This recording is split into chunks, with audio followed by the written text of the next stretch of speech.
नमस्कार, secret chef Nandini या YouTube चॅनलवरती मी नंदिनी तुमचं मनापासून स्वागत करते। तर आज आपण आषाढ स्पेशल कापण्यांची रेसिपी बघणार आहोत। तर चला आपण रेसिपीला सुरुवात करूया। तर आता इथे आपल्याला कापण्या करण्यासाठी 1 वाटी मी गूळ घेतलाय, तो बारीक किसून घेतलाय। त्याच वाटीने मोजून 1 वाटी मी पाणी घेतले। पाणी आणि गूळ आपल्याला गरम करून घ्यायचे। इथे मी गॅस चालू करून घेतलाय। गॅसवरती जे पाणी आणि गूळ मिक्स केलेलं पातेलं होतं ते गॅसवरती ठेवून घेतले आणि आपल्याला हा जो गूळ आहे तो आपल्याला विरघळवून घ्यायचा आहे। तर विरघळवण्यासाठी तुम्ही गरम पाणी घातलं तरी चालेल किंवा अशी उकळी आणून तर पटकन होतं, म्हणून मी पटकन उकळी आणून घेतली। तर आता माझे गूळ विरघळून झालाय। आता मी गॅस बंद केलाय। तर आता आपण पाणी थंड होतंय तोपर्यंत आपल्याला बडीशोपची पूड करून घ्यायची। तर इथे मी मिक्सरच्या भांड्यात 1.5 चमचा बडीशोप घालून घेतली आणि ती एकदम बारीक वाटून घेतली। तर इथे आपली बडीशोपही वाटून झाली। आता आपण पुढची तयारी करूयात। तर इथे मी फोडणी पात्र गॅसवरती ठेवले। याच्यामध्ये 3 चमचे तेल घालून घेतले आणि आपल्याला हे तेल जे आहे ते कडकडीत गरम करून घ्यायचे। तर आपलं तेल गरम होते तोपर्यंत मी ते पीठ घेते। तर इथे मी गव्हाचं पीठ घेतले। मी इथे 2 वाट्या गव्हाचं पीठ घेतले। त्याच वाटीने मोजून अर्धी वाटी मी बेसन पीठ घेतले। याच्यामध्ये आपल्याला अगदी अर्धा चमचा मीठ घालून घ्यायचे। मीठ अगदी कमी घालायचे, गोड पदार्थ आहे म्हणून मीठ कमी घालायचे। याच्यामध्ये आपल्याला बडीशोप पावडर घातली मी 1.5 चमचा। याच्यामध्येच आपल्याला सुंठ पावडर घालायची अर्धा चमचा आणि हे व्यवस्थित चमच्याने मिक्स करून घ्यायचे। तर हे चमच्याने व्यवस्थित मिक्स केले। आता आपण जे गरम केलेलं तेल आहे ते पण आपलं कडक झालंय। आता ते कडक झालेले जे तेल आहे जास्त गरम झालेलं ते आपल्याला या पिठावरती ओतून घ्यायचे। पिठावरती तेल गरम घातल्याने आपल्या जे कापण्या आहेत त्या खूप खुसखुशीत आणि मस्त होतात, म्हणून आपल्याला तेल गरम करून घालायचे आणि हे गरम तेल आहे तोपर्यंत आपल्याला चमच्यानेच मिक्स करून घ्यायचे।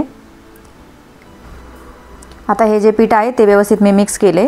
आता हे जे पीठ आहे ते थोडंसं थंड झाले म्हणून मी आता हे चमच्याने न करता हाताने मिक्स करून घेणार आहे।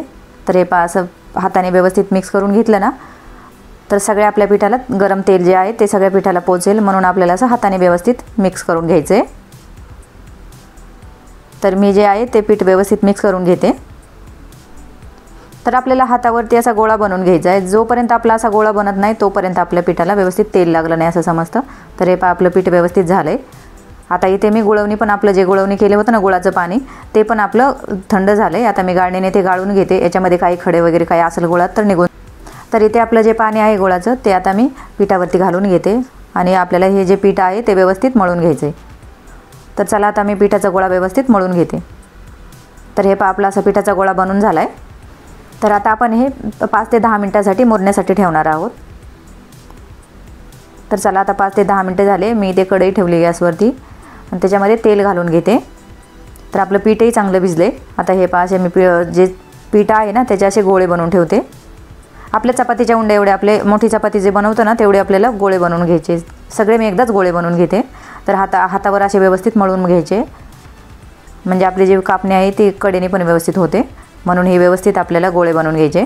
तर हे असे माझे 4 गोळे झाले एवढ्या पिठाचे। तर मी हे सगळे गोळे बनवून घेते।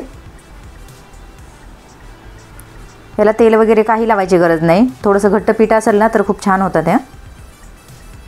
तर आपलं पीठ जे गोळे आहेत ते बनवून झाले आता। तर हा मी जो एक गोळा घेतला याच्यामधला आणि याची आता चपाती लाटून घेते।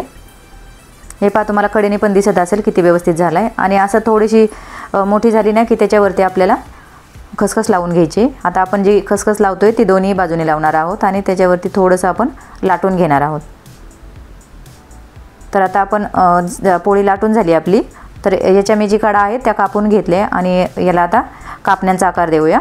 तर हे कडी कापून घेतले ना तर सगळ्या कापण्या आपल्या सारख्या होतात म्हणून। आणि हे असा मी चला आता आपण कापण्या बनवून घेऊया।